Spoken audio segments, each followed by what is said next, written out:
नमस्कार। नवभारत चेतना news channel में आप सभी दर्शकों का एक बार फिर स्वागत है। जैसा कि आप सभी को मालूम हो कि मैं अपने चैनल के माध्यम से किसी न किसी कलाकारों से, अधिकारियों से, राजनैतिक गलियारियों से जुड़े लोगों से मिलाता रहता हूं। तो आज मैं ऐसे ही जो कि संगीत के कलाकार है, इनके रगों में और कला की प्रतिभा भी है, जिनका नाम स्वीटी गुप्ता है। स्वीटी गुप्ता दिल्ली की मूल निवासी हैं और इन्होंने कोविड काल में 20 में और 21 लगातार इन्होंने अयोध्या की पहली रामलीला में 2020 में उस समय हुई थी, तब इन्होंने माता सीता की भूमिका निभाई और 21 में भी माता सीता की भूमिका निभाई। लेकिन कतिपय कारणों से ये कतर विदेश चली गई 22 में, और 23 में दिल्ली की प्रसिद्ध रामलीला लव कुश की रामलीला में भी माता सीता की भूमिका निभाई।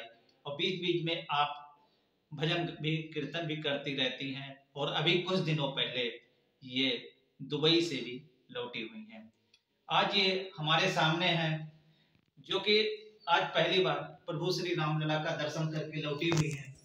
और मैं सबसे पहले तो मेरी आपकी मुलाकात उस समय हुई थी 2020 में।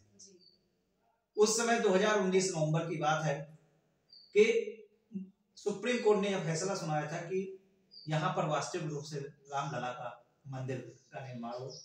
उसी के बाद मंदिर निर्माण का चालू हुआ और उधर अयोध्या की रामलीला हुई और आपसे मुलाकात की उस साल में। और आज आप आए, आज रामलला को उस जगह पे देखा। उस समय आप टेंट में देखती थी और आज दिव्य भव्य अलौकिक मंदिर में उनको देखा, तो कैसा महसूस कर रही हैं? जय श्री राम। मेरा नाम स्वीटी गुप्ता है और जैसा कि उन्होंने बताया, मैंने 2020 और 2021 में अयोध्या की रामलीला करी है। तो उस वर्ष में जब मैं पहली बार यहाँ पर आई थी अयोध्या में, तो उस टाइम में और अब की बार जब मैं आई हूँ रामलला के दर्शन करने राम मंदिर में, बहुत ही ज़्यादा फर्क देखने को मिला है। एक तो हम सबके लिए बहुत ही सौभाग्य की बात है कि हमारे रामलला जो इतने सालों से 500 वर्ष के इंतजार के बाद उन्होंने वो टेंट में जो गुजारे हैं, उसके बाद वो आके अब भव्य मंदिर में स्थापित हुए। तो हर किसी के लिए बहुत ही सौभाग्य की बात है। मुझे भी बहुत खुशी हुई आज वो मंदिर देखकर। और रामलला की वो 5 वर्षीय जो मूर्ति उन्होंने वहां पर स्थापित करी है, इतनी ज्यादा सुंदर मूर्ति है, आपको लगेगा ही नहीं, ऐसा लगेगा कि रामलला खुद अयोध्या वापस आ गए।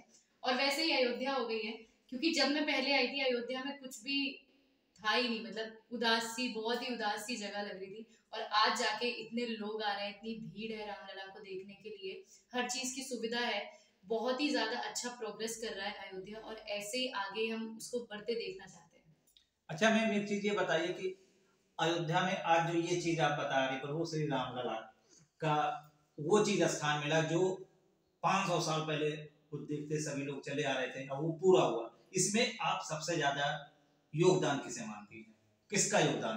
सबसे ज्यादा योगदान तो हमारे माननीय प्रधानमंत्री मोदी जी का है। उसके बाद हमारे जो उत्तर प्रदेश के सीएम है योगी जी, उन लोगों का बहुत ही ज्यादा सहयोग है। खासकर मैंने देखा है कि इतनी बार मैंने न्यूज़ेस देखी है कि योगी जी खुद अयोध्या बहुत बार आए हैं। कितने चरण में वो अयोध्या आकर उन्होंने हर चीज अपने सामने करवाई है, देखी, हर चीज की जांच करी है।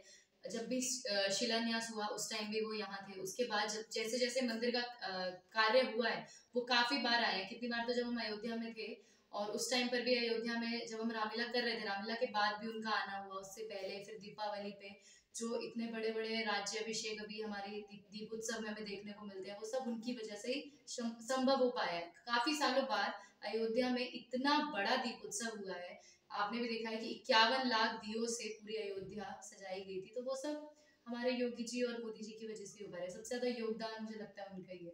अच्छा मैम, एक चीज ये बताइए कि मंदिर बनने के बाद, अभी आपने बताया मंदिर बनने के बाद पहले में और क्या अब अयोध्या रामनगरी की क्या चौमुखी विकास संभव है? इंटरनेशनल एयरपोर्ट एक तरफ बना हुआ है, रेल दोहरीकरण हो चुका है, लगभग ट्रेनें की फेरे संख्या बढ़ाई जा रही है, उच्चीकरण हो चुका है अयोध्या रेलवे स्टेशन का, अयोध्या धाम का। तो क्या इससे अब अयोध्या का विकास चौमुखी है, लोगों को रोजगार मिलेगा? बिल्कुल, रोजगार तो काफी ज्यादा हो गया है, क्योंकि पहले अयोध्या में बस सर्विसेज नहीं थी। ट्रेन भी सिर्फ एक ट्रेन थी जो मुझे याद है, कैफियत, वही एक ट्रेन चलती थी। एयरपोर्ट का नामो निशान नहीं था, क्योंकि हमारा राम मंदिर बना है इसलिए एयरपोर्ट आया है। इतनी बसेस सर्विसेज बढ़ गई है, वॉल्वो बस सर्विस हो गई है, ट्रेन आगे बढ़ा दी गई है। तो उसके बाद तो रोजगार मिलना ही है, क्योंकि इतनी ज्यादा शॉप्स खुली है, टूरिज्म बढ़ा है, टूरिज्म के बाद इतने होटल्स खुल रहे हैं, तो हर चीज से रोजगार बढ़ ही रहा है। तो इसमें लोगों का फायदा ही है। ऐसा नहीं है कि राम मंदिर सिर्फ राममय होकर बनवा दिया गया है, लोगों के लिए बहुत अच्छा रोजगार आएगा उसके बनने के बाद, और वो आ रहा है, वो दिख रहा है अभी अयोध्या में। जैसा कि अभी प्रसिद्ध भजन गायिका और कलाकार, मंचन कलाकार जो कि अपनी भूमिकाओं से दर्शकों को मंत्रमुग्ध कर लेती हैं, स्वीटी गुप्ता जी ने बताया कि राम मंदिर निर्माण से सिर्फ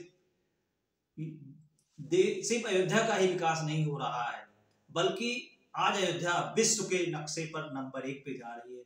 विश्व पे इनका एक प्रकार से रामनगरी का एक छाप हो गया है। विश्व के कोने कोने से दर्शक आ रहे, श्रद्धालु आ रहे हैं, जिससे कि ये खुद मानती हैं कि अब अयोध्या का विकास संभव है। अयोध्या त्रेता युग में जैसे पहले थी, उसी त्रेता युग कालीन में अयोध्या अब हमारी रामनगरी जा रही है। मैं अपने मित्र डॉक्टर अजय तिवारी जी के साथ राजेश श्रीवास्तव, नव भारत चेतना, अयोध्या।